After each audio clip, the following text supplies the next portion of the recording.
आज हम अंतर्राष्ट्रीय राजनीति के एक ऐसे सबसे बड़े और चौंकाने वाले मोड़ पर चर्चा करने जा रहे हैं जिसने पूरी दुनिया की राजनीति में भूचाल ला दिया है। अमेरिका और ईरान के बीच चल रहे तनाव के बीच अब एक ऐसी खबर सामने आई है जो अमेरिकी राष्ट्रपति डोनाल्ड ट्रंप की राजनीतिक चाल और वैश्विक कूटनीति के नए समीकरणों को पूरी तरह से उजागर करती है। मीडिया रिपोर्ट्स और प्रतिष्ठित द वॉल स्ट्रीट जर्नल के खुलासे के मुताबिक अमेरिकी राष्ट्रपति डोनाल्ड ट्रंप बिना किसी नए न्यूक्लियर समझौते के ही इस युद्ध से बाहर निकलने और इसे अमेरिकी जनता के सामने एक बड़ी जीत के रूप में पेश करने की तैयारी कर रहे हैं। जैसे जैसे अमेरिका में मिड टर्म चुनाव नजदीक आ रहे हैं और युद्ध के कारण देश में ईंधन और पेट्रोल डीजल की कीमतें आसमान छू रही हैं, ट्रंप के सामने राजनीतिक दबाव लगातार बढ़ता जा रहा है। तो आइए इस पूरी बड़ी खबर के हर एक पहलू को विस्तार से समझते हैं। इस पूरी कूटनीतिक हलचल की शुरुआत तब हुई जब अमेरिकी राष्ट्रपति डोनाल्ड ट्रंप ने सोशल मीडिया पर एक लेख साझा किया था जिसका शीर्षक था डोनाल्ड ट्रंप ईरान वॉर जीत गए हैं। इस कदम ने राजनीतिक गलियारों में ये संकेत दे दिया कि ट्रंप प्रशासन ईरान के साथ किसी व्यापक और दीर्घकालिक न्यूक्लियर डील पर सहमति बनने का इंतजार किए बिना ही इस संघर्ष को समेटने की फिराक में है।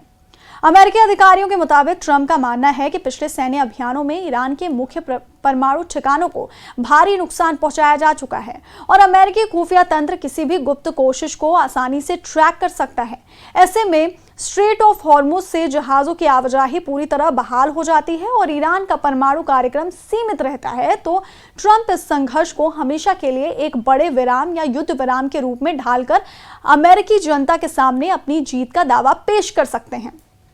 हालांकि ये राह इतनी आसान नहीं है क्योंकि अमेरिका के उपराष्ट्रपति जेडी वेंस ने भी ये साफ किया है कि अमेरिका ईरान पर कूटनीतिक, आर्थिक और सैन्य दबाव बनाए रखेगा ताकि ये सुनिश्चित किया जा सके कि भविष्य में खाड़ी देशों से तेल और गैस की सप्लाई सामान्य बनी रहे।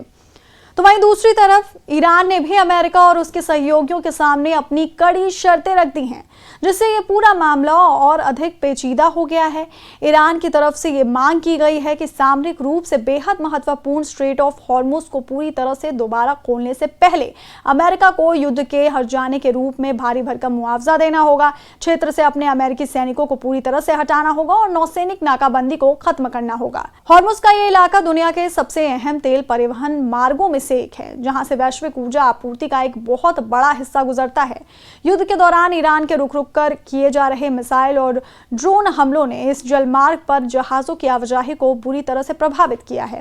जिससे अंतर्राष्ट्रीय बाजार में तेल की कीमतों को लेकर भयंकर अनिश्चितता पैदा हो गई है। अमेरिकी अधिकारियों का यह भी कहना है कि ईरान इस संघर्ष को जल्दी खत्म करने के बजाय एक लंबी और थकाने वाली कूटनीतिक और सैन्य स्थिति में खींचना चाहता है,